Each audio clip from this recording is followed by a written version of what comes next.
नमस्कार दोस्तों, मेरा नाम है पीयूष और आप देख रहे हैं क्वेश्चन आवर भारत। मैं एक पूरी प्लेलिस्ट ऑलरेडी बना चुका हूं जिसमें कुछ वीडियोस हैं जिसमें हमने बात की है कि इस्लाम किन किन मुद्दों पे खुद को एक्सपोज करता है। चाहे कुरान में कुछ ऐसी आयतें लिखी हैं या फिर मुसलमान कुरान को पढ़ के क्या क्या करता है पर एक्सेप्ट नहीं करता कि कुरान में लिखा है।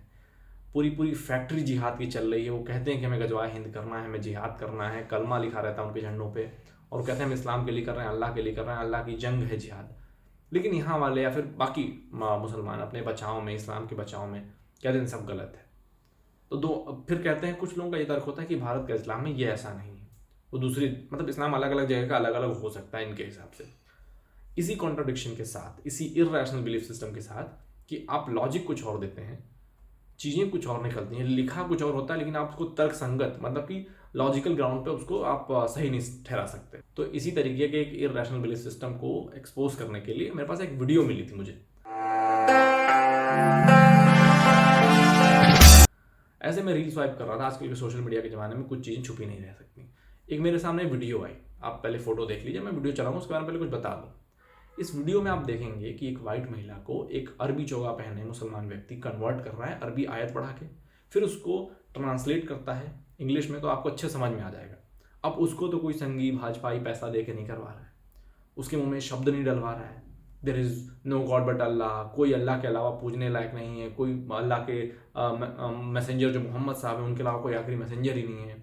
मतलब जो चीज़ें मैं बोल रहा हूँ आप सुन लेंगे उसके मुँह से, पहले आप पूरी वीडियो सुन लीजिए। इलाहा इल्ला अल्लाह व अशहदु अन्ना मुहम्मदन रसूल अल्लाह।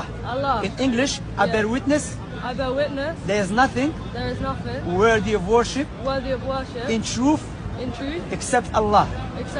And I bear witness that Muhammad is the last messenger and the servant of Allah. Alhamdulillah, that's how you become Muslim. I can hug you, sister. Hug, you can hug sister. Let's hug sister. MashaAllah. Alhamdulillah, you're here. This is the hugger. आपने video देखी होगी, एक चीज और notice की होगी, उसी के बगल में बड़ा सा पोस्टर लगा, लिखा है इस्लाम इज अगेंस्ट एक्सट्रीमिज्म, और उसी टेंट के बाहर ये एक्सट्रीमिज्म कमिट कर रहा है। इस चीज़ की एक्सट्रीमिज्म कि दूसरे को अपना रिलीजन रखने का कोई हक ही नहीं, हम उसे कन्वर्ट करेंगे। भले वहाँ पे साफ समझ में आ रहा है कि मुस्लिम बनने के लिए वो महिला कितनी आतुर है, कितनी खुश है वो, लेकिन आप जो आयतें बोल रहे हैं, आपने जो शब्द बोले हैं उसको कन्वर्ट करने के लिए, अगर ये इस्लाम का बिलीफ सिस्टम है तो इस्लाम खुद में अपने आप में ही एक एक्सट्रीम आइडियोलॉजी है, और आप कह रहे हो कि इस्लाम इज अगेंस्ट एक्सट्रीमिज्म। तो ये सबसे बड़ा आपका इर्रेशनल बिलीफ सिस्टम। और जब एक्सपोज हो जाता तो आप कहते हो कि वो दूसरे देश का इस्लाम है, भारत का इस्लाम अलग है, पाकिस्तान का इस्लाम अलग है। जैसे मोहम्मद बनता है, नहीं मोहम्मद की फ़ौज बनती है, जिहाद करने निकल जाते हैं, कन्वर्जन करते हैं, सब कुछ करते हैं, तो आप कहते हो नहीं वहाँ का इस्लाम अलग है, वो इस्लाम के नाम पे कर रहे हैं, लेकिन हम लोग तो सही हैं। फिर जब किताबों में वही चीज़ लिखी होती है, लिखने वाला मुसलमान, उसको ट्रांसलेट करने वाला मुसलमान, उसको प्रचार प्रसार करके बेचने वाला, मस्जिदों तक पहुँचाने वाला मुसलमान, मस्जिदों में नमाज और अजान देने वाले मुसलमान, लेकिन जब उन अजानों पे बात चलती है कि आखिर क्या 5-5 बार बोला जाता है और ऐसा क्यों हिंदुओं को और बाकी देवी देवताओं को, बाकी धर्मों को गाली दी जाती है, तो आप कहते हो कि बोलने वाला ही नफरत फैला रहा है। तो ये आपका इलॉजिकल या इर्रेशनल बिलीफ की जो है बस आपका है, चाहे उसको हम लॉजिकली प्रूव कर लें ना कर लें, ग्राउंड पे कितना है कितना नहीं है, चाहे कितना एक्सट्रीम है, लेकिन आपके लिए वो हमेशा रिलीजन ऑफ पीस ही रहता है।